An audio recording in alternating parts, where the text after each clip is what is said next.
जय गणेश जय महादेव, जय गणेश जय महादेव, जय गणेश जय महादेव, जय गणेश जय महादेव,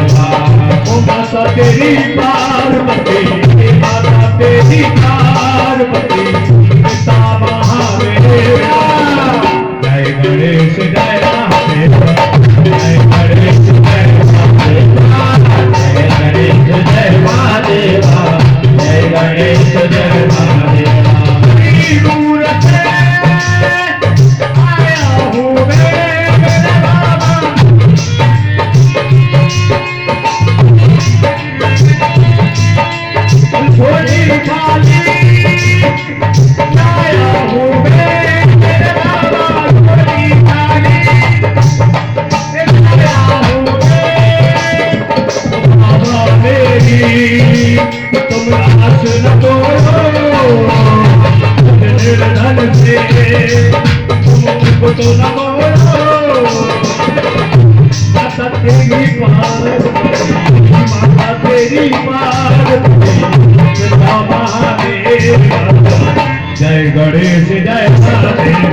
जय गणेश जय महादेव।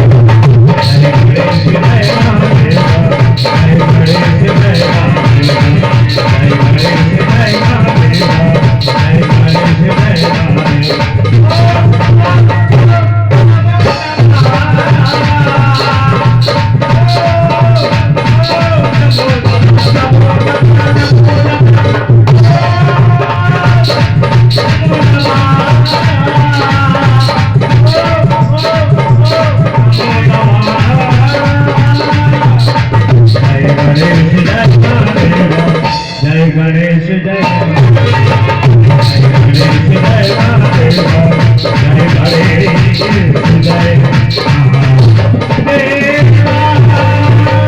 बोलिए गजानंद भगवान की जय। गजानन भूत गणादि सेवितम कपित जम्बो कलशारोहक्षणम् ओमात्मकं शोक विनाशकारकं नमामि विघ्नेश्वरपादपं जयम्। अतुलित बलधामं हेम शैलाभदेहं धनुज बलकृशानं ज्ञानिनामाग्रगण्यं सकल गुण निधानं माणिरानामधीशं रघुपति प्रिय भक्तं वातुजातं नमामि। जयंती मूला काली भद्रकाली कपालिनी दुर्गा क्षमा स्वा धात्री नारायणी नमोस्तुते। ओम राधे मेरी स्वामी और मैं राधे तेरो दास और जन्म जन्म मोहि दियो वृंदावन और सब द्वारन के छोड़ के मैं आयो तेरे द्वार। हे प्रसभान की लाडली मेरी ओर इष्ट देवता भोलवा कुल देवता भोलवा ग्राम देवता भोलवा स्थान देवता भोलवा सर्वे प्राण पधारे हुए देवता भो नमः। सबसे पहले 2 मिनट भगवान का संकीर्तन, इसके बाद आपको कथा में प्रवेश कराएंगे। हरि गोविंद मेरो है, हरि गोपाल मेरो है, गोविंद मेरो है, गोपाल मेरो है, गोविंद मेरो है, गोपाल मेरो है, गोविंद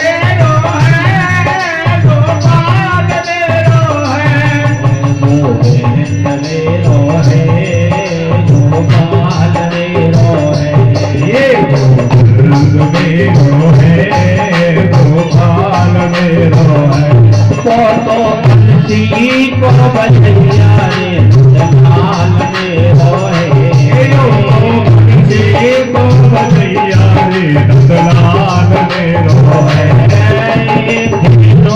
को जगैया रे गोपाल मेरो है को जगैया रे गोपाल मेरो है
कालियानाथ का उद्धार भगवान ने किया।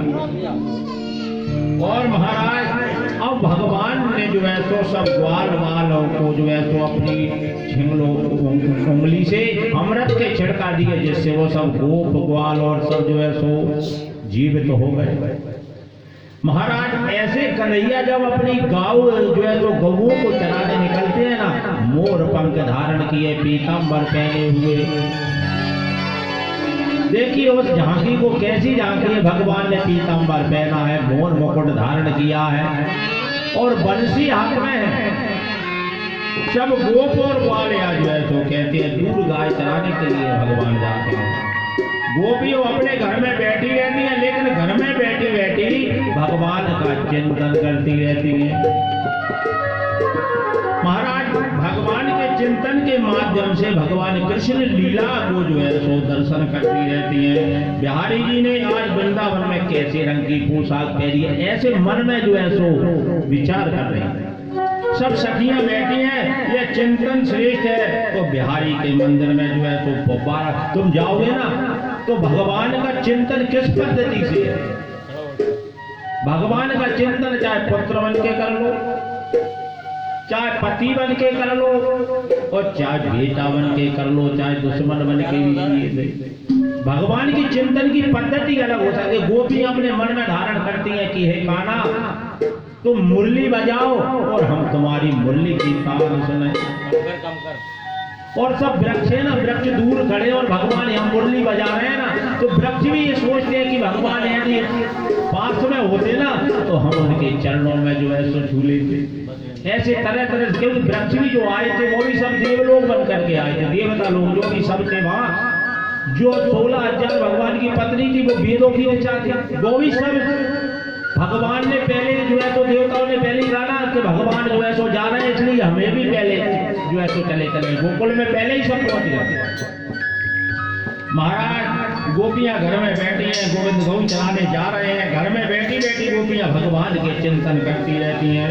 एक गोपी दूसरी गोपी से कह रही है, देखो लगता है जय लाला की बापू पीड़ा नटवरम बपू कर्ण्यो कर्णकाम विधर वाचम कनक कपिश वैजंती जय मालाम गंधांत वेणुधर मुखार गोविंदे। मोर पंख मुकुट में लगा हुआ है, मुरली अधरों पे लगी हुई है। और कृष्ण की कृपा से जो है सो महाराज यमुना के किनारे जो है तो यमुना जी के जल में बाढ़ आ जाती है। जब भगवान बंसी बजाते हैं ना तो यमुना के जल में बाढ़ उत्पन्न हो जाती है।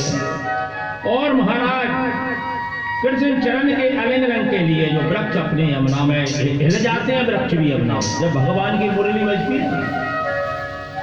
सायकाल कन्हैया जब गौ चरा करके लौटते हैं ना, गोपी हाथ जोड़कर कन्हैया से क्या कहती हैं कि मोर हर रंधन समय मातुरु मुरली रम मधुरम नीर समेदारताम कृष्णो करताम। वो क्या कहती हैं गोपियां कि आप हर समय मुरली को बजाते रहो लाला, लेकिन जिस समय हम मुरली घर में भोजन बनाए उस समय तो मुरली को मत बजाना, क्योंकि यदि हम भोजन बना रहे हो और तुम मेरी मुरली को बजाओगे ना तो हम क्या करेंगे? हम नमक नहीं डाल पाएंगे, क्योंकि उसमें शुद्ध भूल हो जाती है, तुम्हारी मुरली बजती है। और महाराज कन्हैया बोले लो कर लो बात, अरे भोजन बनाते समय मुरली सुनोगी क्या करोगी तुम? भोजन बनाओ प्रेम से, मुरली की जरूरत क्या है सुनने की? महाराज गोपी बोली तुम जब मुरली बजाओ ना तब वन में हम लोग भोजन बनाती हैं लाला, तो मुरली की तान को सुनकर के चूल्हे में जलने वाली लकड़ी है ना जो, और लकड़ियों में से पानी टपकना शुरू हो जाता है और लकड़ी गीली हो जाए, अग्नि बुझ जाए, भोजन नहीं बन पावे तो वैसो हमारी सांस डांटती है कि अभी तक तुमने ये भोजन नहीं बनाया। चेतन जो गाय है मुरली को सुन करके जड़ हो जाती है, जड़ लकड़ी है मैं मुरली को सुन करके चेतन हो जाती है। यदि जो मुरली का जो चमत्कार है भाई कृष्ण तो मुरली का विचित्र स्वरूप है, लेकिन मुरली को सुन करके भावना बन जाती है। हेमांद्रम प्रथमे मचीव नंद ब्रज गुफा कुमारिका वयम भोजमानम कात्यायनी निवृत्ताय। आप जरा गौर करें, पवित्र मां जो है तो एक लीला है जो चीर हरण की लीला है। वे आपको हम जो है तो श्री सुखदेव जी कहते हैं कि हे राजा परीक्षक देखिए चीर हरण की लीला बड़ी गंभीर प्रसंग है। 84 कोष के ब्रजमंडल में रहने वाली जो गोपी है ना, प्राय 4 बजे उठ करके ब्रह्म मुहूर्त में उठ जाती है और उठ करके 4 बजे लेकर के 5:30 बजे तक का जो टाइम होता है ना उसे हम ब्रह्म मुहूर्त कहते हैं।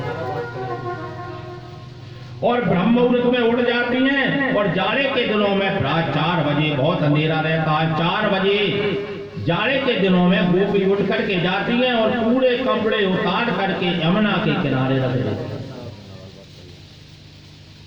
और इधर महाराज बिल्कुल निवस्त होकर के यमुना में स्नान करती हैं। यमुना स्नान कर ले वे कुंवारियां फिर अपने वस्त्रों को पहन करके कात्यायनी भगवती की पूजन करते हैं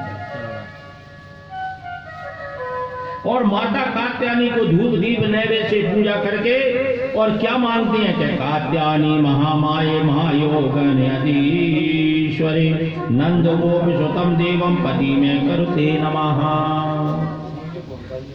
हे माता कात्यायनी हम आपके चरणों में प्रणाम करती हैं और नंद गोप के पुत्र जो कृष्ण है ना उन्हें हमारा पति बना दो, ऐसा विचार जो है तो करती है और हमें पति रूप में मिले ऐसा आशीर्वाद दे दो। ऐसा सुंदर भाव, इस भाव का कोई शब्द में वर्णन नहीं करेगा। एक दिन गोपियों को मार्ग में कृष्ण मिल गए, 1 महीने तक का यह व्रत उन्होंने किया। कन्हैया मार्ग में मिलकर के बोले देवियों आप यमुना स्नान करो, और मुंह को सब मालूम है यमुना में स्नान करके कात्यायनी की पूजा करती हो। अरे मुझे पता है कात्यायनी माँ की पूजा करके हमें पति रूप में तुम मांगती हो। तो महाराज लेकिन स्नान करने में जो तुम्हारी पद्धति है बिल्कुल अच्छी नहीं है, क्योंकि वेद कहता है किसी भी जलाशय में आपको निर्वस्त्र स्नान नहीं करना चाहिए। महाराज निर्वस्त्र होकर के स्नान करने से दो प्रकार के अपराध होता है। कौन सा? एक तो लौकिक अपराध और एक धार्मिक अपराध। धार्मिक अपराध यह है कि जब जल का जो स्वामी है ना उसका नाम वरुण देवता है, और यदि हम जल में निवस्त्र मग्न होकर के नग्न होकर के स्नान करेंगे ना तो देवताओं का अपराध हो जाता है, अपमान हो जाता है और अच्छी बात नहीं है। दूसरा अपराध यह है कि आप जल में निर्वस्त्र स्नान करोगे तो तुम नारी हो। मान लो कोई मन चला व्यक्ति तुम्हारे कपड़ों को किनारे से लेकर के और भाग गया तो फिर बाहर कैसे निकलोगी? इसलिए मेरा आपसे निवेदन है कि ऐसा स्नान मत करो। गोपी बोले बड़े आए हमें समझाने वाले। अरे हम 4 बजे सवेरे आते हैं, सवेरे सवेरे कौन आता है? 4 बजे आएंगे हम, तो 4 बजे कोई नहीं आता। एक दिन गोपियां स्नान करने गई, पूरे वस्त्र उतार करके किनारे रख दिए और भगवान कृष्ण जय श्री कृष्ण करके, और नहीं पर गोविंद मौका बढ़िया मिला है देख करके, और सखाओं के संग गए और गोपियों के पूरे वस्त्रों को लेकर के और कदम के वृक्ष पर चढ़ गए। जब गोपियां स्नान कर करके बाहर निकली ना तो वस्त्र ना मिले। उन्होंने देखा ये क्या है, हमारे वस्त्र कौन ले गया? और भगवान ऊपर कदम के वृक्ष में उन वस्त्रों को लेकर के और लटका दिए।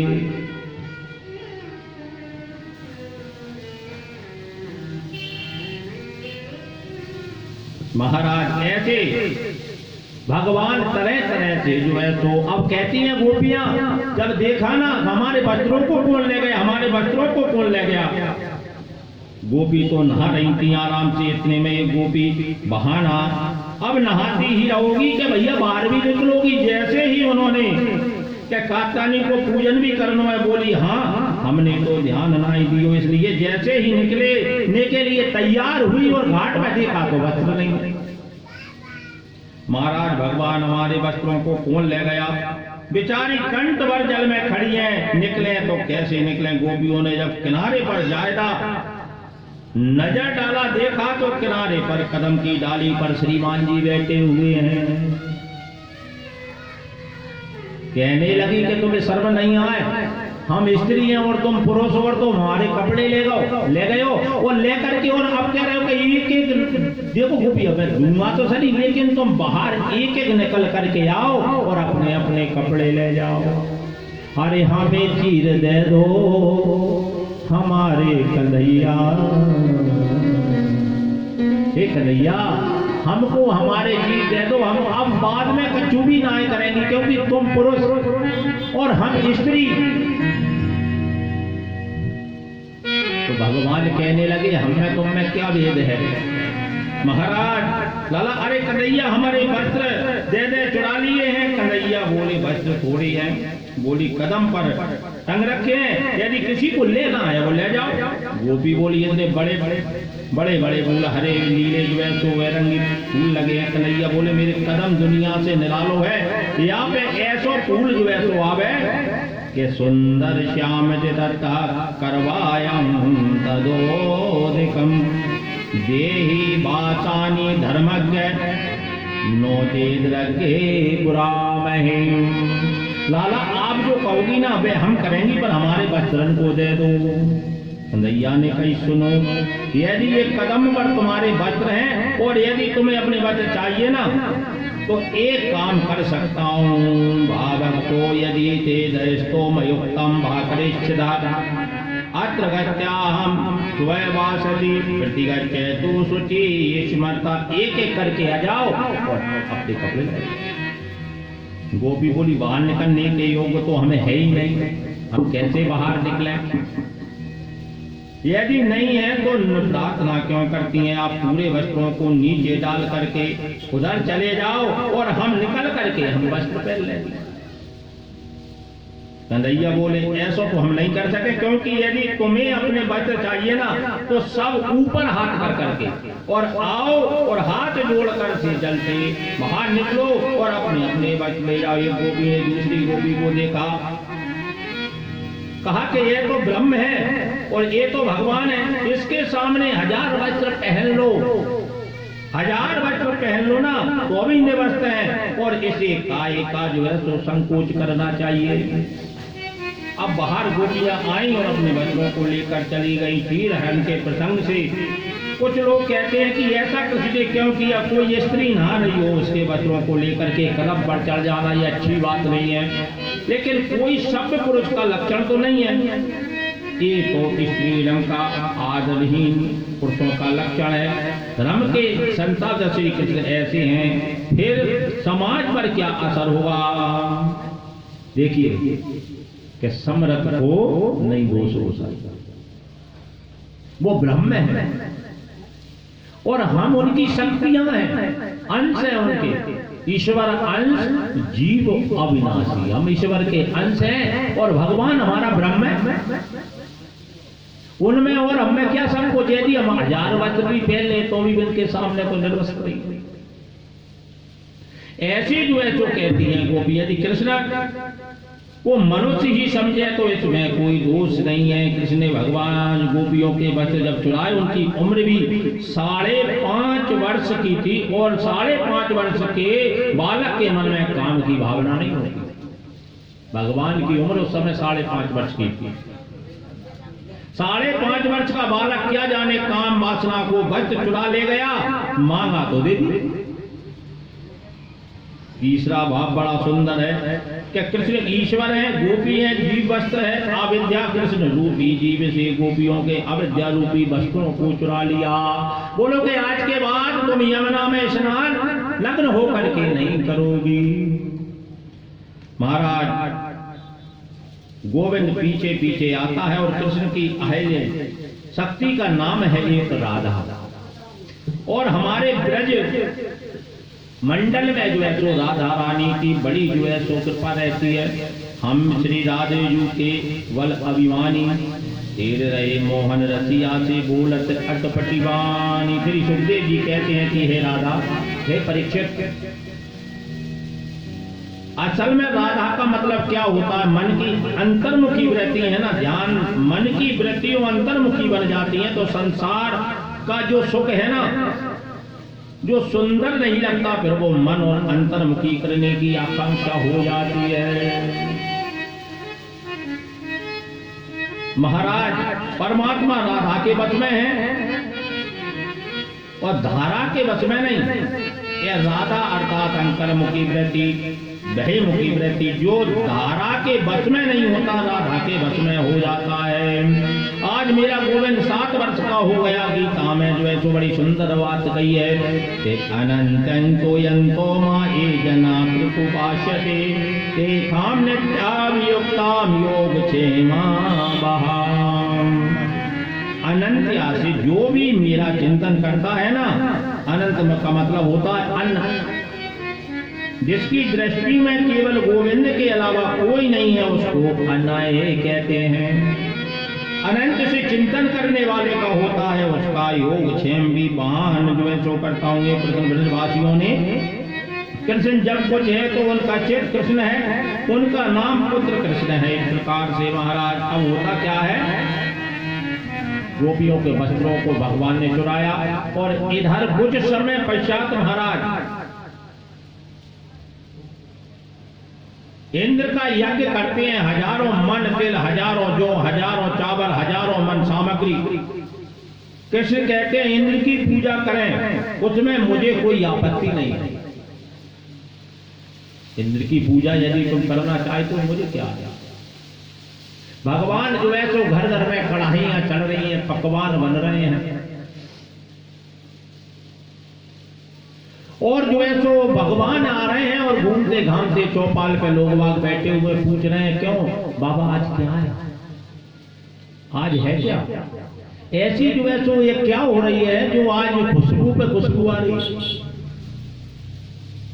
और दौड़े दौड़े मैया के पास में आए कि मैया ये का है रहो है आज का है, आज कौन सा त्योहार है जो पकवान बनाए जा रहा हो। क्यों मैया कहने लगी मुझे तो अबे टाइम नहीं है, तू जाती रहे बाबा ये पूछ ले खाओ बाबा क्या है। बाबा बाबा आज मैया का बना रही है, पकवान बना रही है, क्या बना रही है।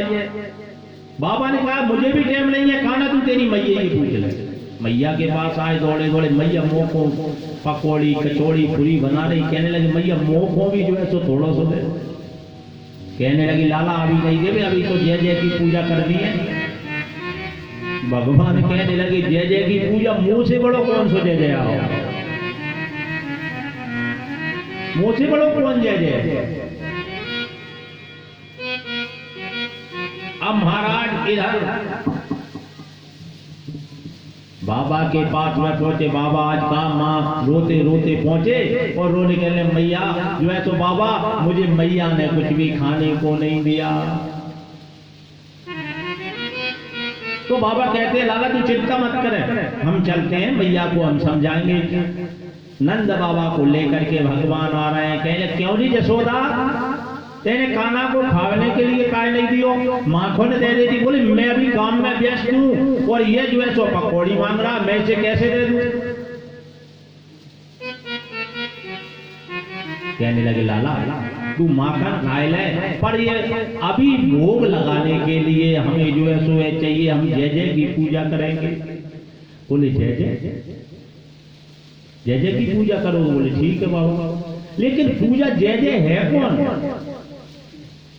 कहने लगे लाला ये गोवर्धन पर्वत है ना, ये तुम्हारा इंद्र है ना, ये पानी बरसाता है और उसकी बरसोटी एक वर्ष में पूजा करनी पड़ती है।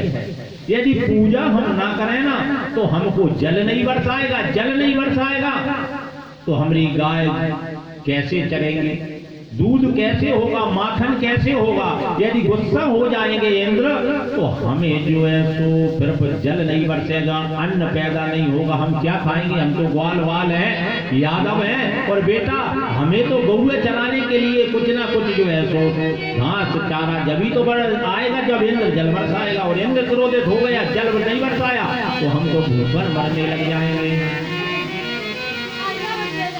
तो महाराज कन्हैया ने कहा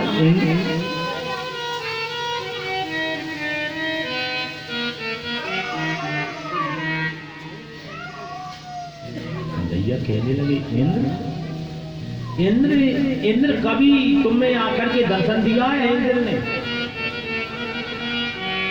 बोले लाला काय बात करे तू, कभी देवता आकर के दर्शन देते हैं क्या। अरे दर्शन उनकी तो धूप दीप से पूजा करते हैं, उसी को वो ग्रहण कर लेते हैं और तो सामने आकर के धूरी खाएंगे।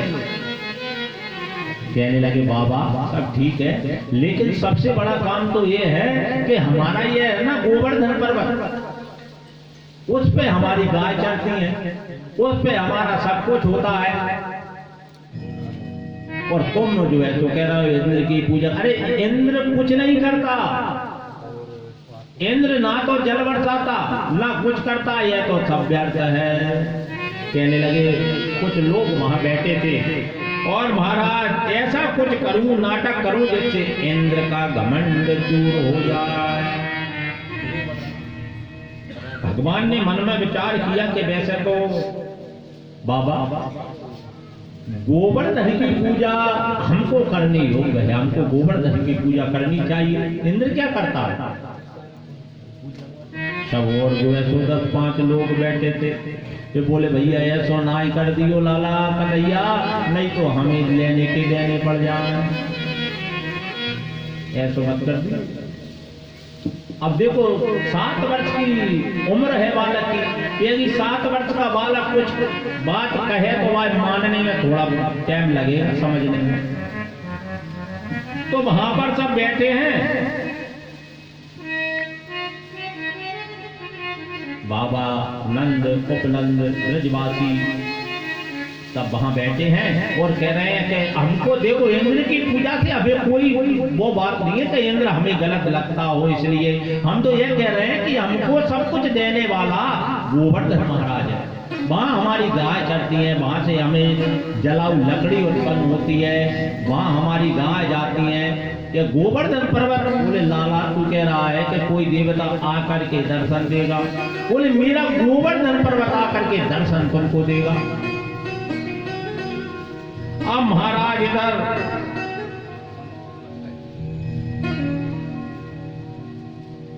भगवान ने मन में विचार किया कि इंद्र का घमंड दूर होना चाहिए और गोवर्धन पर्वत को सब ब्रजवासी पूजें। भगवान श्री कृष्ण हर काम को बच्चों की तरह करते हैं। आज कन्हैया ने अपने घर में आने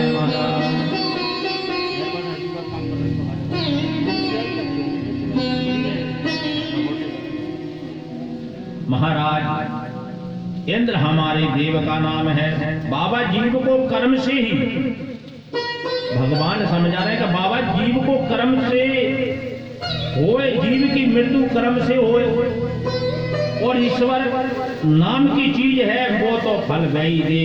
जो कर्म करेगा फल उसको प्राप्त होगा और फल ईश्वर भी ना देवे। आप लोग इंद्र की पूजा वर्षों से कर रहे हैं, कभी इंद्र ने प्रकट होकर के तुमको दर्शन दिया है? बेटा पूजा तो हम बार बार करते हैं, लेकिन कहने लगे मेरा गोवर्धन प्रत्यक्ष तुमको दर्शन देगा। अब तो महाराज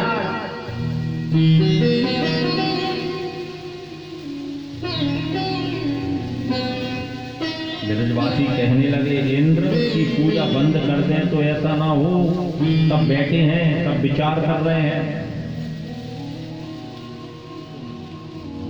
कहने लगे पहली शर्त ये है कि हमारी लाला गिरिराज जी को तुम्हारी टूटी फूटी सेवा से हमारी से खुश होना करे। वो हम पे ज्यादा लंबो चौड़ो काम नहीं है, हम तो वैसे ही कर देते। यदि तू के उन्हें तो फलानी चीज चाहिए और ढकानी चाहिए तो लाला हम पे कुछ नहीं है, हम तो यादव लोग हैं और वृंदावन में पड़े हुए हैं। दूसरी शर्त लाला, दूसरी शर्त यह है कि तुलसी छोड़ गई, थाली सजा गई और आंखें बंद कर गई और भोग लग गए हो, हम ये नहीं मानेंगे। तेरे गिरिराज जी को सामने ही आनो होगो, कभी ही जो है तो हम जो स्वीकार करेंगे। तीसरी बात, यदि इंद्र महाराज नाराज हो जाए, उसकी पूजा बंद करने से कुपित होंगे तो कुछ गड़बड़ करने लगे तो तुम्हारे गिरिराज जी को हमारी रक्षा करनी पड़ेगी। तो महाराज कहने लगे हमें बचाना हो। कन्हैया बोले ठीक है। गिरिराज महाराज के बड़े लंबे लंबे हाथ हैं, इस प्रकार से तुम लोग उनकी सुरक्षा में रहेंगे। लाला हम तो जाने ना फिर गिरिराज जी की पूजा कैसे करी जा। कन्हैया बोले देखो पहले नंबर तो तुम 56 भोग की तैयारी करो, 56 भोग लगाओ।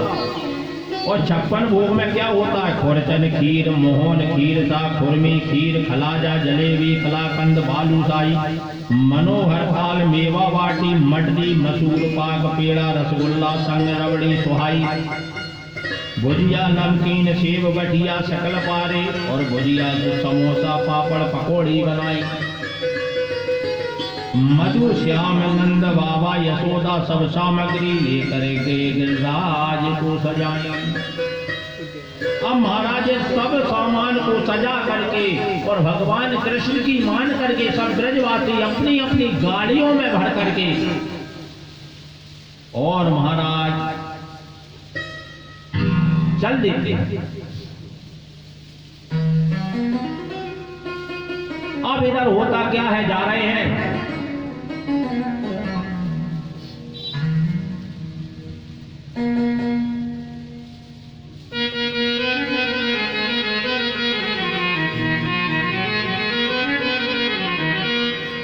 और आगे आगे भगवान चल रहे हैं, पीछे गाड़ियों में भर करके जो है सो ले जा रहे हैं। अरे मैं तो गोवर्धन को जाऊं मेरे वीर, ओ नाय माने मेरो मनवा।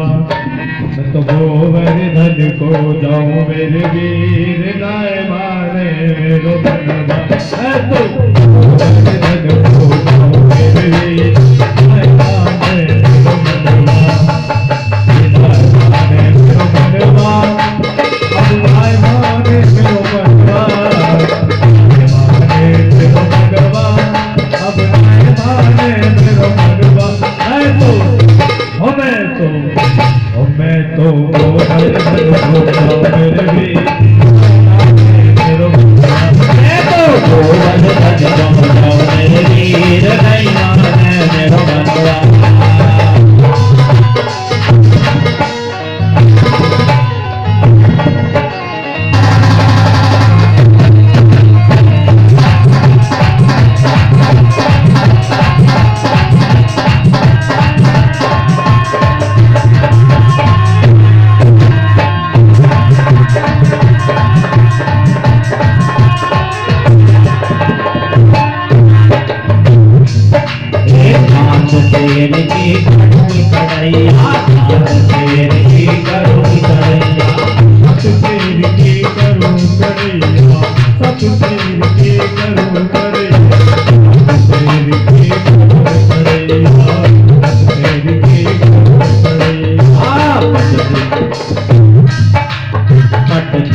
दैया घर रह जाऊं दैया। मैं तो ब्राह्मण मैं तो ब्राह्मण लो तुझ जाओ मेरे वीर। आई बात है तो गोवर्धन को जाऊं मेरे वीर। आई बात है सच्ची बात गोवर्धन को जाओ मेरे वीर। आई बात है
छोड़ दिया मैंने भोजन परेशान दिया तुम्हें।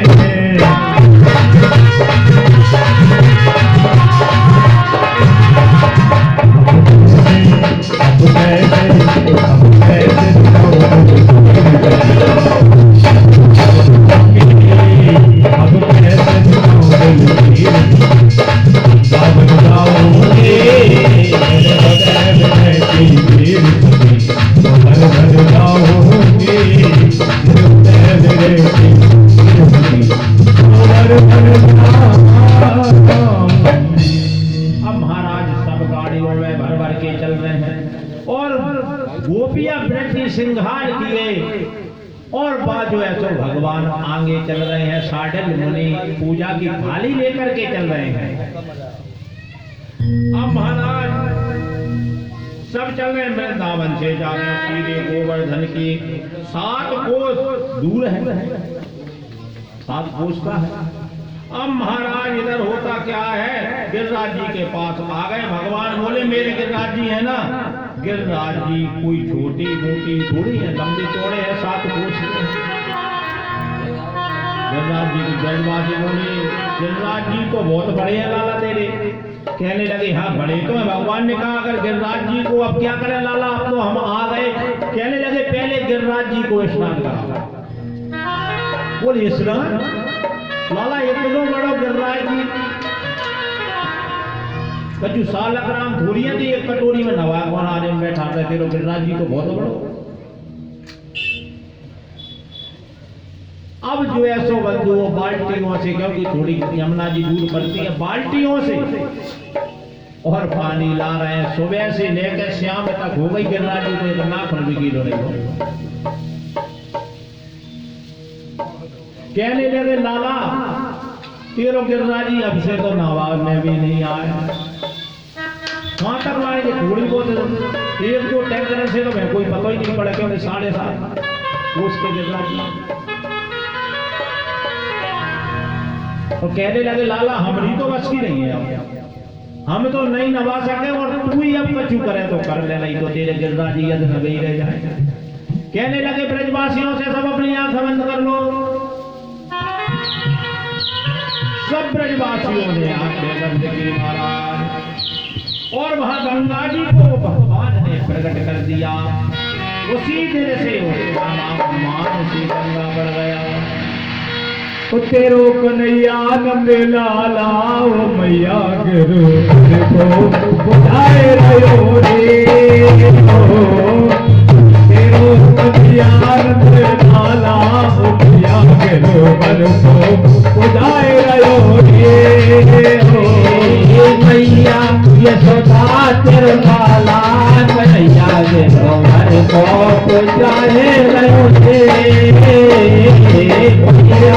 कन्हैया लाला मैया के गिरबर को जाए रहो रे गिरबर को जाए गिरबर को जाए गिरबर को जाए गिरबर को जाए गिरवर को जाए गिरवर को जाए रहे गिरवर को जाए गिरवर को जाए रहे कन्हैया लाला मैया गिरबर को जाए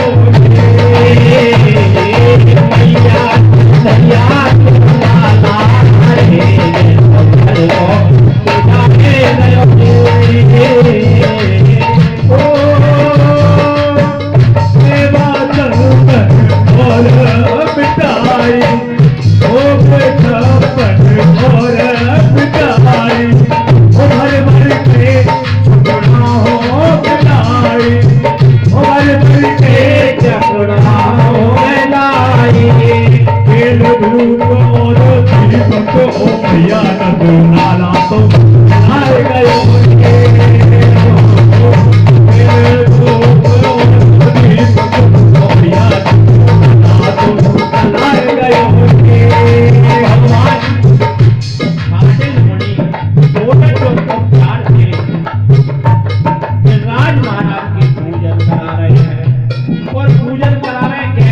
देखो भगवान ने कहा कि ऐसी करे भाई ब्रजवासियों, हम पहले तो इनकी परिक्रमा दे और परिक्रमा दे करके फिर भोग लगावेंगे जब मेरा गिरिराज प्रकट हो गए हो।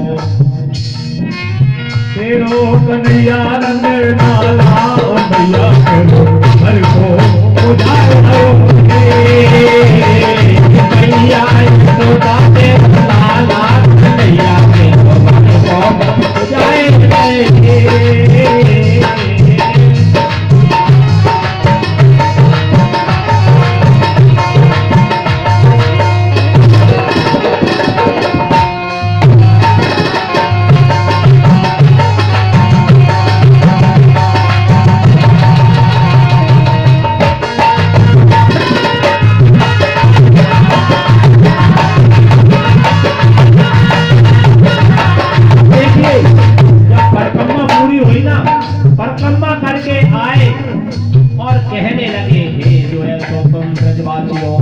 अपनी आंखें बंद कर लो और गिरिराज जी प्रकट हो गए।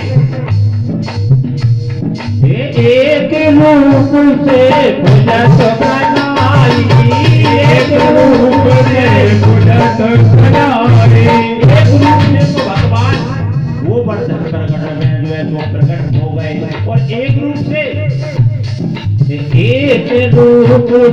पूजत बनाई, एक रूप से पूजत कलाई और आप भी पूजे नंद बाबा भी पूजे भैया सबको पूजाए यशोदा के लाला भैया के घर को पूजाए यशोदा में लाला कन्हैया के घर को पूजाए एक रूप बाबा के सखों में एक रूप भगवान का प्रकट है गिरिराज जी महाराज में और एक रूप भगवान नंद बाबा के साथ में। ये एक रूप नंद बाबा के सखों में लगाए गए मैया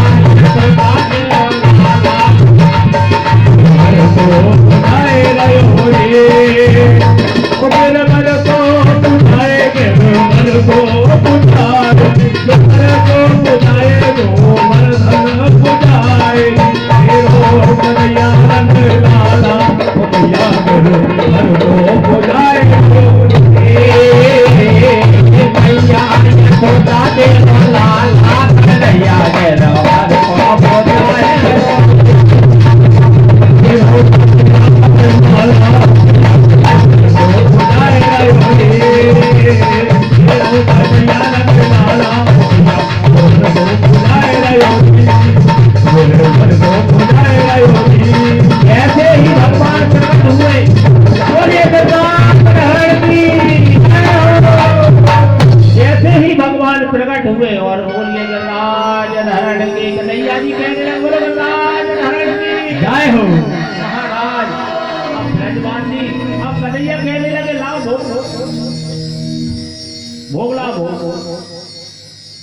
कुछ ब्रजवासी कहने लगे लाला वो ऐसो जान पड़ रहे हो हमको कि ये तेरो गोवर्धन है ना बिल्कुल पीढ़ी जैसी शक्ल जान पड़ रही है।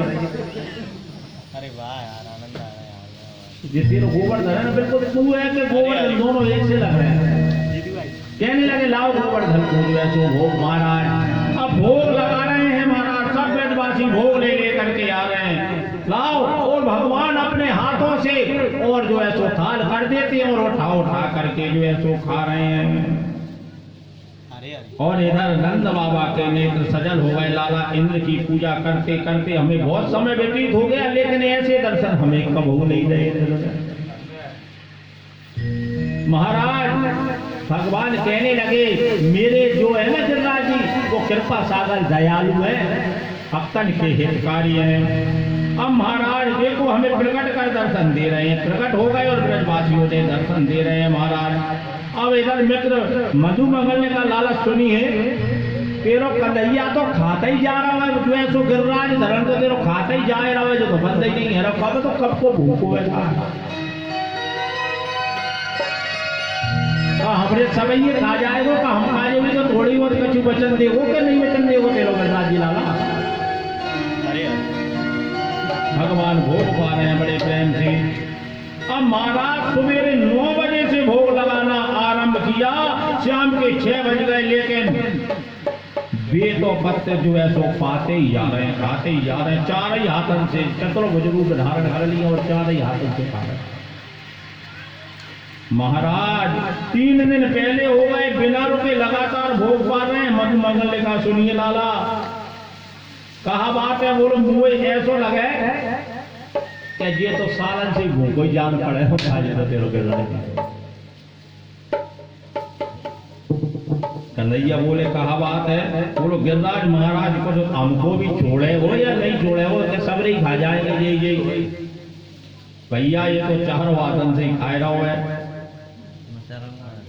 अब इधर महाराज इतनी जोर से जयकारा लगा, इतनी जोर से जयकारा लगा कि ये आवाज इंद्र के कानों में पहुंची।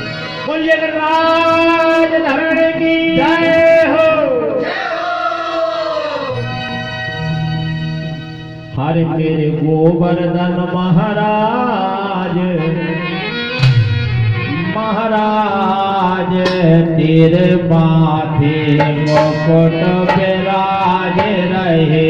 श्री गोवर्धन महाराज ओ महाराज तेरे माथे मुकुट विराज तेरे माथे मुकुट विराज रहे हैं, तेरे माथे मुकुट विराज रहे हैं, तेरे माथे मुकुट विराज रहे, तेरे माथे मुकुट विराज रहे। तेरी गोवर्धन महाराज महाराज तेरे माथे मुकुट विराज रहे। गोवर्धन महाराज ओ महाराज तेरे माथे मुकुट विराज रहे। महाराज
नारद जी से बोले इंद्र ये क्या हो रहा है, ये किसकी आवाज आ रही है? कहने लगे तुम्हारा तो वहां से पत्ता साफ होगा, तुम तो साफ हो गए, तुम्हारा तो पत्ता साफ होगा। बोले हुआ क्या? बोले वो यादव का छोरा है ना, उसने गोवर्धन तुम्हारी पूजा की बजाय गोवर्धन पूजन जो है करा दिया। अब महाराज और बरसों से तुम्हारी पूजा चली आ रही है, ये छोटे से 7 वर्ष के नंद के लाला ने पूजा बंद करा दिया। ये तो ये है कि वे तुम भगवान बनकर के बैठा है, अपने को भगवान मानता है। और महाराज अपनी पूजा करवा रहा है। इंद्र का अच्छा तो क्या हुआ? गढ़ संवर्तम नाम मेघारा चांद कनिष्याणाम इंद्रम प्रचोदितम योजना क्रुद्ध हो वाक्यम महेश्वरम योजना। इंद्र क्रोधित हो गया और क्रोधित होकर के मेघमालाओं को आदेश दे दिया कि जाओ पूरा ब्रजमंडल में ऐसा जल बरसाना कि कहीं कोई नाम और निशान ना रहे। मेघमंडलों को दे दिया अब महाराज इतनी जोर की वर्षा करो कि एक भी काम भी तो घर सुरक्षित ना बच पाए। तड़प करके बड़ी जोर से महाराज अब होता क्या है, बिजली चमकने लगी, बादल छाने लगे, ब्रजवासी घबराने लगे। हमने कही थी लाला की बात ना मानो, 7 वर्ष को छोड़ा है लेकिन कोई हमारी बात माने। देखिए इंद्र क्रोधित हो गया, मेघमाला को आशीष वैसो उनसे कह दिया कि जाओ ब्रजमंडल को बिल्कुल मारो। ब्रजवासी जो है तो घबराने लगे, बिजलियां कड़कने लगी और महाराज जोर से तड़क करके और बारिश चालू हो गई। सारे नीले बादल हो गए, ब्रजवासी रोते रोते रोते रोते और कन्हैया की शरण में आए। कहने लगे लाला हमारी रक्षा करो, लाला हमारी रक्षा करो। गोविंद ने कहा भगवान मन में सोच रहे थे कितनी अच्छी पूजा हो रही थी, कितना आनंद आ रहा था, लेकिन इंद्र ने तो खीर में नमक डाल दिया। अब कुछ ना कुछ करना पड़ेगा महाराज। कन्हैया बोले चिंता ना करो, सब लोग आंख बंद कर लो। कहने कही थी ना कि भैया कोई संकट आ जाए तो तेरो गिरिराज जी रक्षा करे, वो तू जाने। बोले हम पे अब संकट आ रहा है, बहुत जोर से जो है सो पानी बरसने लगा। तो भगवान ने कहा तुम चिंता मत करो। भगवान ने सबसे कहा भैया आंखें बंद कर लो। जैसे ही आंखें बंद करी, मेरे 7 साल के गोविंद ने उस पर्वत को, अपने गिरिराज पर्वत को कलिक उंगली पे धारण कर लिया और जो है तो सबको कहा भैया अंदर आ जाओ। 7.5 कोस का पर्वत है, थोड़ी बहुत तो है। ऐसे महाराज गोविंद ने जो है तो सबको गिरिराज के नीचे आ जाओ, तुम सबको बुला लिया, गाय बछड़ा सब जो थे ना सब जो है तो वहां उस पर्वत के नीचे आ गए महाराज। ब्रजवासियों ने जो है तो गिरिराज जी का ध्यान किया और गोविंद जो है तो बोलिए गिरिराज धरण की। सज्जनों 7 वर्ष के कृष्ण ने 7 कोस लंबे जोड़े गिरिराज को 7 दिन पर्यंत अपनी एक उंगली में धारण किया और सब उसके नीचे है महाराज। और इधर जो है तो ब्रजवासियों के मन की भावना देखो, जब कन्हैया इकन्नी उंगली पे के नक्श गिरिराज को धारण कर रहे हैं ना, तो वे सब लोग ब्रजवासी वगैरह क्या कहते हैं तो भैया थोड़ी थोड़ी लठियां लगा लो, तो सासे कन्हैया सहारों मिल जाओ। मधु मंगल वगैरह जे तो कहने लगे अरे कन्हैया तो बहुत दिन हो गए यार, तू थोड़ी बहुत आराम कर ले, जब तक हम साथ रहेंगे हम लोग करेंगे। लठियां लगाई और भगवान ने जैसी नेक उंगली को हटाया तो उनकी लठियां चट चट करके टूट गई।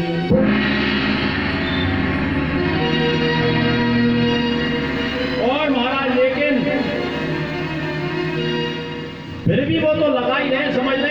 जरूरत तो सहारा मिल जाएगा। भगवान ने कनक उंगली पे धारण किया है महाराज। अब कहने लगे तू अच्छो भगवान बन भी फिर तू तो भगवान बनना चाहते है ना। कहने लगे नहीं नहीं ऐसा कुछ नहीं है। अच्छा तू भगवान है तो कौन को काम तेने ऐसो कियो भैया तू मुझे बता दे भगवान को। भगवान कहने लगे मैंने पूतना मारी, बकासुर मारो, धेनुकासुर मारो। ग्वाल वाल कहने लगे रहन दे बस पूतना मारी ना तो मरी बनाई में 4 लाख तो मैंने भी रहे सब मरी बन गए। महाराज मरी मलाई में रखी हमने भी नहीं और हम कोई तो से कम थोड़ी है। हमारे बीच में भगवान बनो है। अरे हम कह रहे हैं कि छोटो सो लाला है। अरे हार गए हो इसलिए तू अब छुट्टा ले। महाराज ब्रजवासी बोले अरे लाला हमारी इतनी मोटी मोटी खड़ी है और तूने पतली सी उंगली पे झेल रखा है गोवर्धन। कहने लगे तुम्हें इतनी ताकत कहां से आ गई, इतनी शक्ति कहां से आ गई। कहने लगे कि कछु मागन को बल बड़ो कछु गोपिन करी सहाय और राधे जी की कृपा से मैंने गोवर्धन लियो। कछु तो कहने लगे गोपिन का मैं तुम्हारी ताकत लग रही है ऐसी बात नहीं। और कछु मागन को बल बड़ो और कछु तुम्हारी शक्ति भी मैंने चुरा लेते। गोपाल कहने लगे यही तो बात है, हम कमजोर काहे से पड़ रहे हैं। हमें ऐसी जान पड़ रही है कि हम कमजोर हो गए। और कछु तुम कहते ना कि चोरी को क्यों करता है लाला, तो वो माखन की ताकत भी मुंह में अभी है। ऐसे ही तो हम कह रहे हैं 7 दिन से हमें हो का हमारा तो जो है तो शरीर ही काम नहीं कर रहा तो हमारी ताकत कहना चढ़ाए। महाराज ब्रजवासी बोले हमने जो है तो सहायता करी भैया इस प्रकार से कन्हैया। बोले सुनो जब गिरिराज उठाए हो ना, जब ब्रजवासी एक टकी लगा कर देख रहे थे और ब्रजवासी बोले भैया सो रही तो हम कह रहे हैं कि आज कल जो है तो तू बड़ो भगवान बनो है और तू भगवान ही जो है तो मान रहा है तुझे। लेकिन महाराज 7 वर्ष के कृष्ण है और 7 रोज लंबे चौड़े गिरिराज को 7 दिवस का 7 रात्रि प्रयास अपनी एक उंगली पर धारण किया और किसी को विदित नहीं होने दिया कि मैं भगवान हूँ। यह विचित्र है, श्री कृष्ण का चरित्र है महाराज। लेकिन पानी कहाँ गया। 7 दिन लगातार वर्षा जो है तो हो रही है और इंद्र ने देखा कि अब तो ब्रजमंडल पूरा साफ ही हो गया होगा। बचता देखा तो वहां तो बिल्कुल कुछ नहीं, सूखा पड़ा। कहने लगे ये क्या हुआ। मैंने मेघों को जो है तो आदेश दे दिया तो भी कुछ नहीं हो रहा और कहा प्रलय काल को आदेश दे दिया कि और जल बरसाओ, उसमें तो कुछ है ही है। पानी का तो नाम नहीं है। महाराज ब्रह्मंडल पूरा जो है तो बह गया होगा ऐसा, आप तो बंद कर दे पानी को ऐसा सोचा। लेकिन कन्हैया बोले जब गिरिराज उठाए हो ना, नीचे से शेषनाग ने आकर के चारों तरफ जो है तो अपनी वो लगा दी थी ताकि पानी अंदर ना जाए। अरे गोकुल के राजा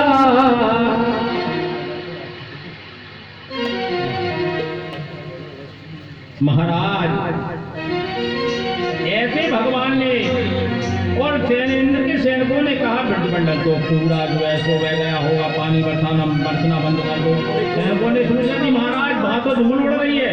कन्हैया बोले जब गिरिराज उठाए हो ना तब शेषनाग ने पूरी जो है तो उसकी बार महाराज ऊपर एक कोने में सुदर्शन चक्र जी बैठ करके पानी को सुखा रहे थे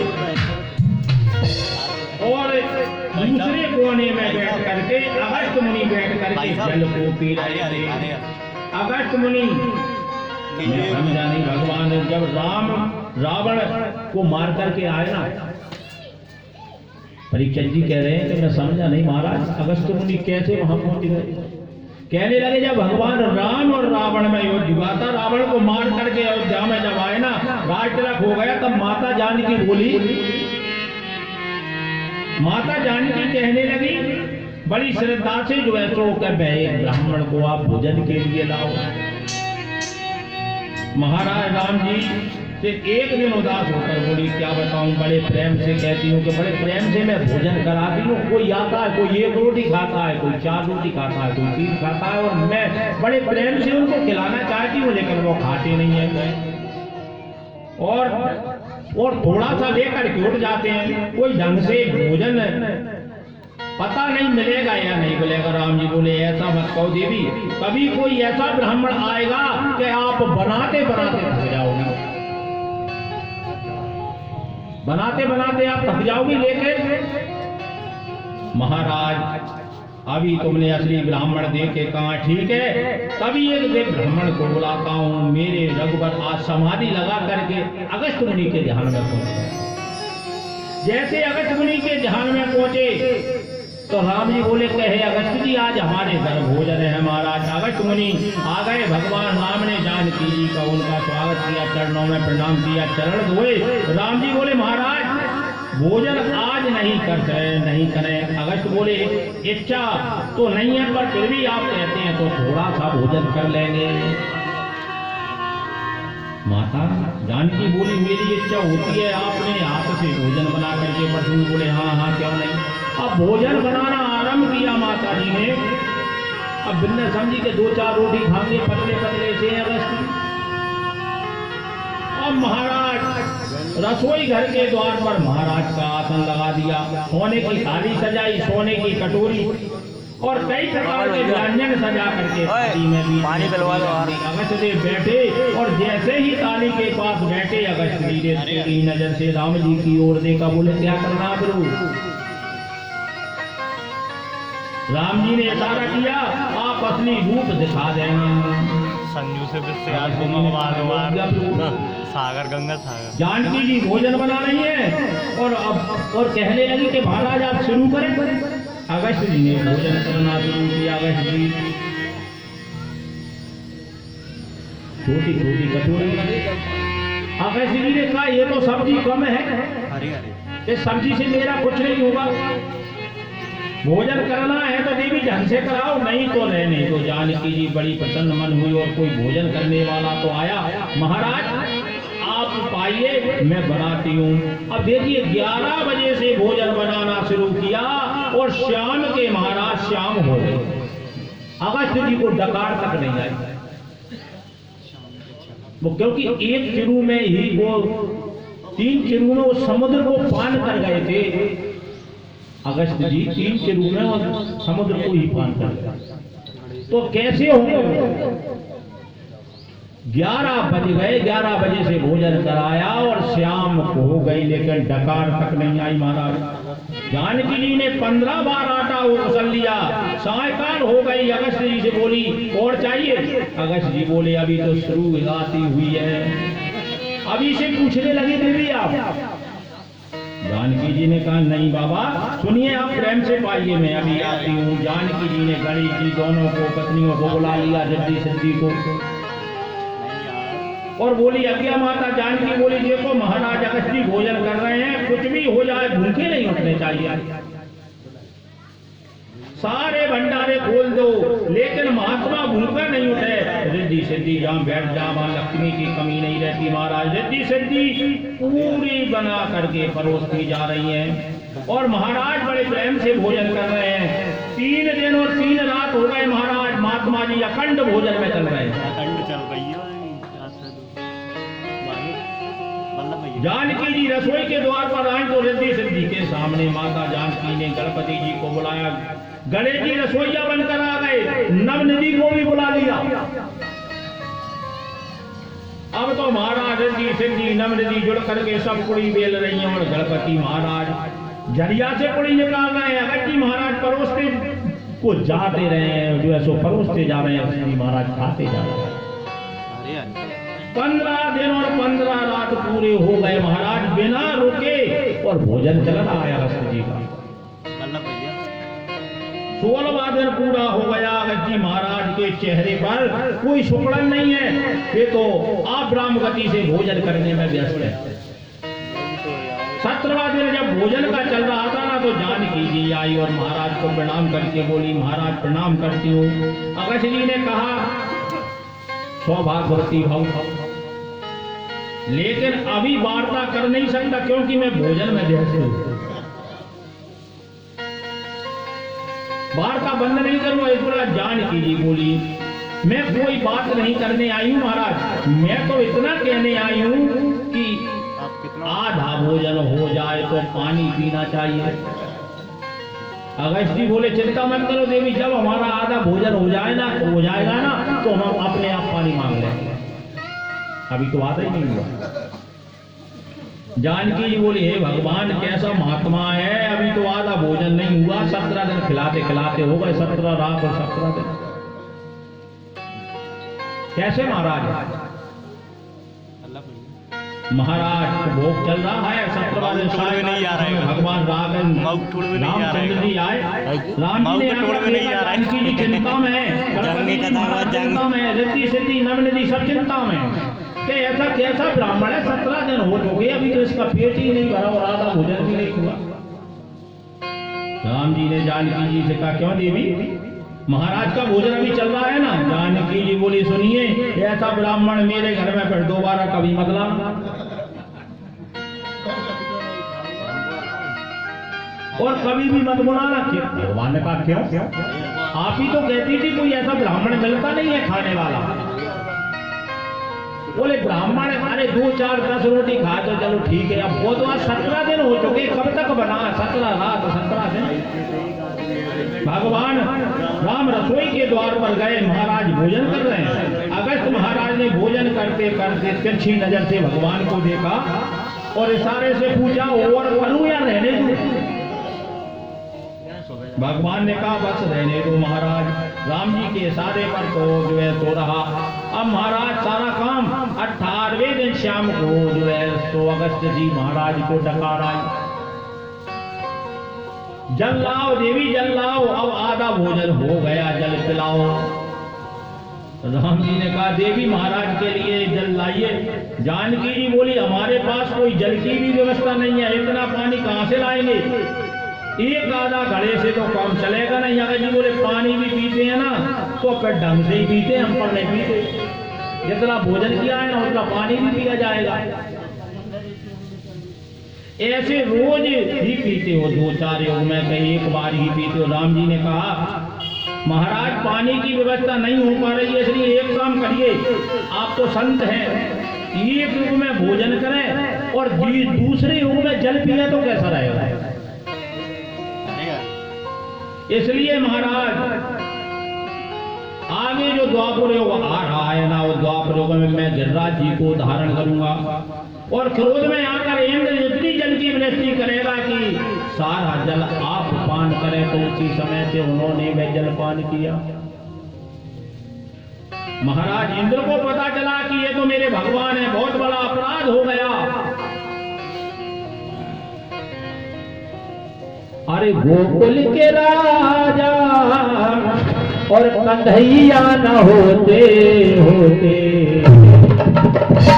और ब्रज डूब जाती, कन्हैया न होते, ब्रज डूब जाती, कन्हैया न होते।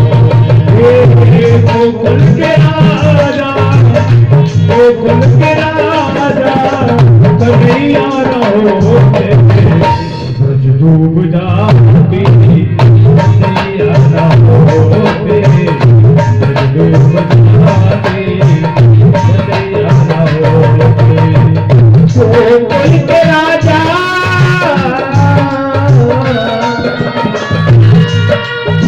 गोकुल के राजा कन्हैया न होते होते, ब्रज डूब जाती, कन्हैया न होते, ब्रज डूब जाती, कन्हैया न होते।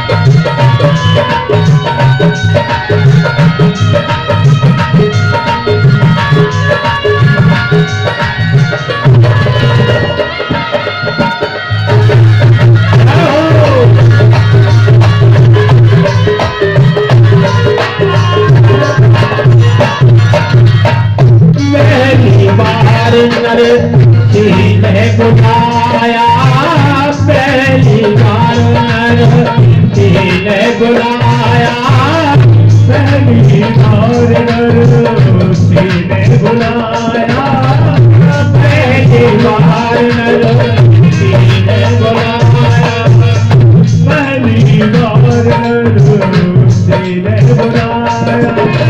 बात के भैया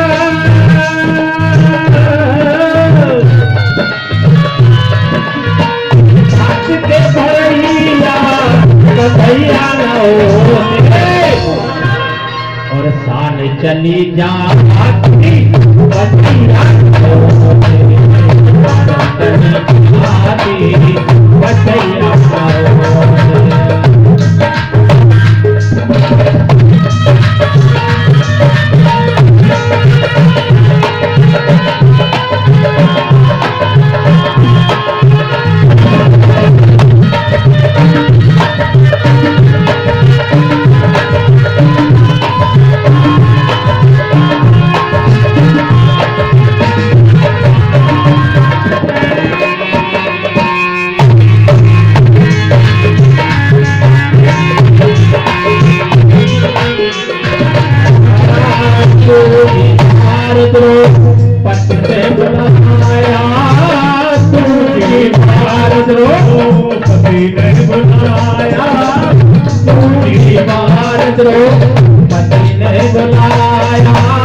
जब ब्रज मंडल में आकर के देखा तो ना तो बंधुओं वहां पर कुछ है ना जल है, बिल्कुल धूला उड़ रही है।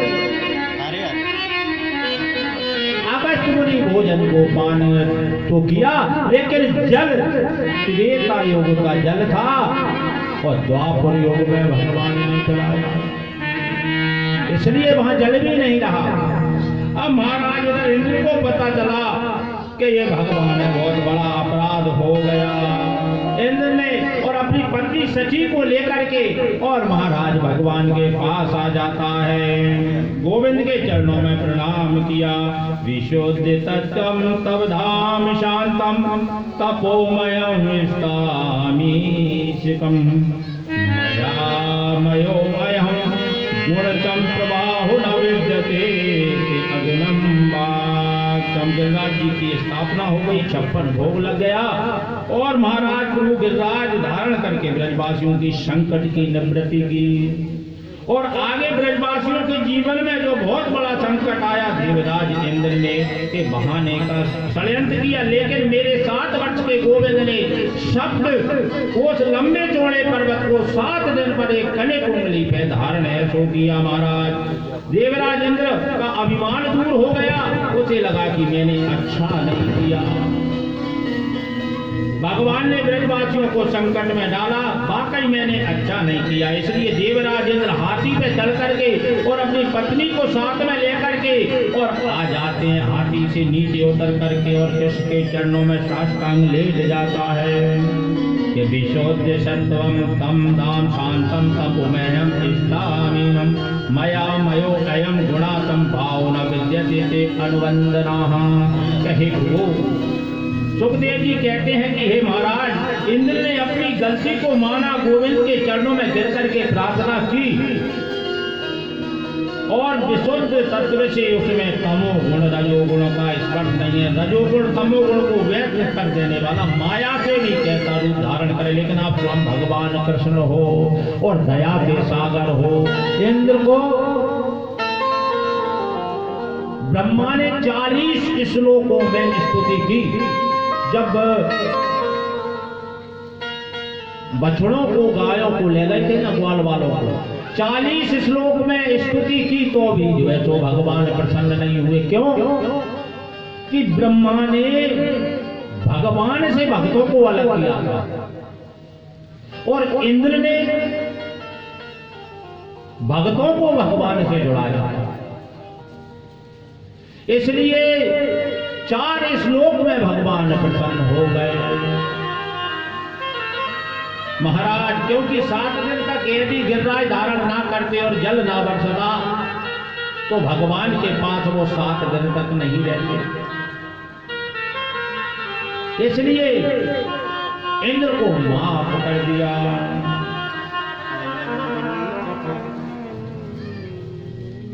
महाराज हमारे रामकृष्ण ऐसे कृपालु है सज्जनों, प्राणी के अवगुणों की ओर कभी दृष्टि नहीं डालते।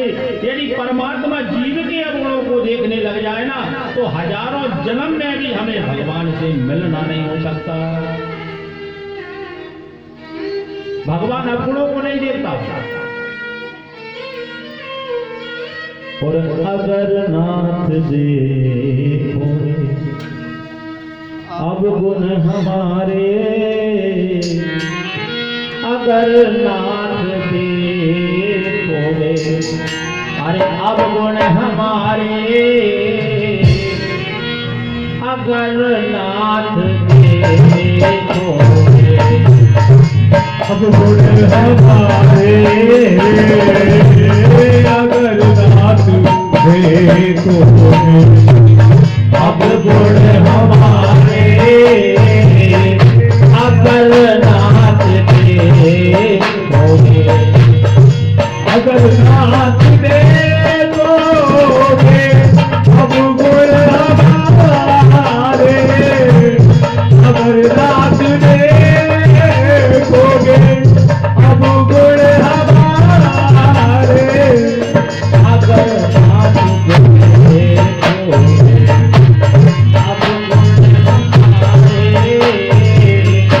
अगर नाथ देखोगे, अब गुण हमारे, अगर नाथ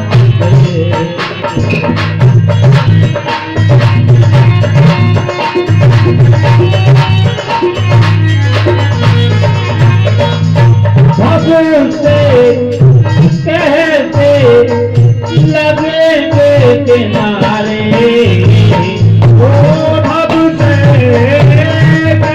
कैसे लगेंगे किनारे, अगर नाथ देखोगे, अब गुण हमारे,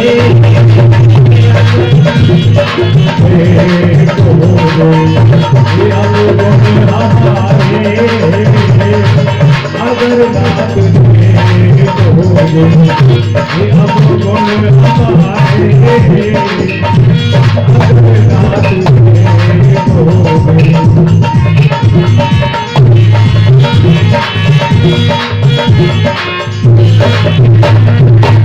पतितों को पावन करते दयानिधि, पतितों को पावन करते दयानिधि, पतितों को पावन करते दयानिधि, किए पाप हैं सब,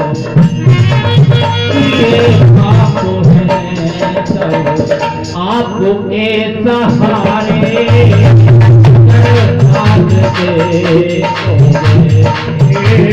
अब गुण हमारे, अगर नाथ देखोगे, अब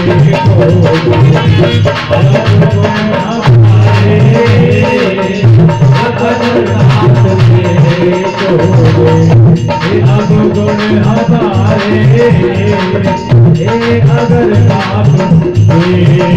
महाराज भगवान अब गुणों पे ध्यान नहीं देते, अब गुण चित्त ना धरो प्रभु जी मेरे, अब गुण चित्त ना धरो, क्योंकि हम तो अब गुणों की खान है, गुण तो है ही नहीं। ऐसे मेरे प्रभु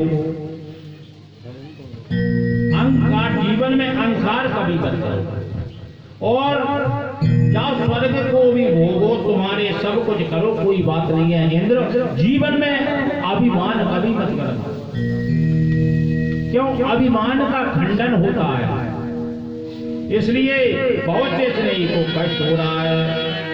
महाराज भक्त मेरा है और मैं भक्त का हूं, ये प्रतिज्ञा कभी नहीं जो छोड़ सकता। ये जीवन में कभी अभिमान मत करना। लेकिन एक प्रश्न है, ब्रह्मा ने भी गलती की थी महाराज, उसका भी उन्हें दंड मिला, और इंद्र जो जैसा करता है उसे ऐसा ही जो है तो फल प्राप्त होता है।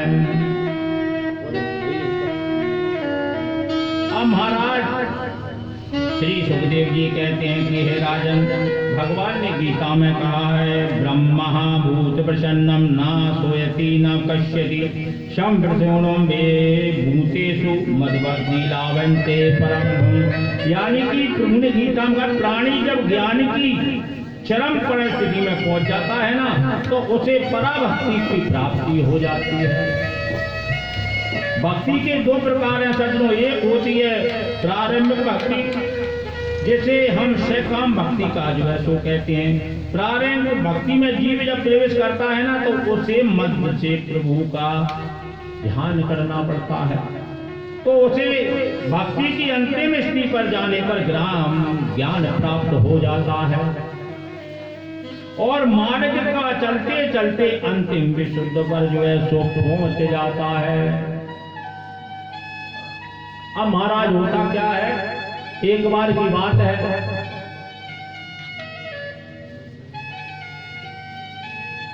नंद बाबा स्नान करने के लिए जाते हैं। स्नान करने के लिए 4 बजे जाते हैं ना, तो जैसे ही जो है तो वो गए, तो वरुण के जो भेजे हुए दूत थे ना, और नंद बाबा को ले करके और महाराज वरुणालय में ले गए, वरुण के धाम को ले गए। वरुण के धाम को पहुंचे, अब इधर नंद बाबा नहीं दिखे महाराज। सुबह हुआ, नंद बाबा नहीं मिले। अब महाराज देखते बाबा कृष्ण ने जो है सो देखा कि बाबा नहीं है। मैया ने कहा, यशोदा ने, बाबा कहां चले गए, बाबा कहां चले गए। सब ब्रजवासी देखने लगे कि बाबा आज कहां निकल गए, कोई से कह के भी नहीं गए। और वरुणालय के जो दूत थे ना, वो वरुण लोक में ले गए। अब भगवान कृष्ण ने ध्यान लगा करके देखा, अरे वरुण ले गया। भगवान कृष्ण स्वयं गए और महाराज वरुण लोक पहुंचे। और क्योंकि वरुण लोक का है कि अब लंबा चौड़ा काम करें तो इतनी समय है नहीं, इसलिए शॉर्ट रूम में वरुणालय पहुंचे। और वहां पहुंचे तो भगवान को देख करके वरुण महाराज ने साष्टांग प्रणाम किया कि भगवान, हमको आपका दर्शन करना चाहते थे, इसलिए तुम्हारे पिताजी को लेकर के आए महाराज।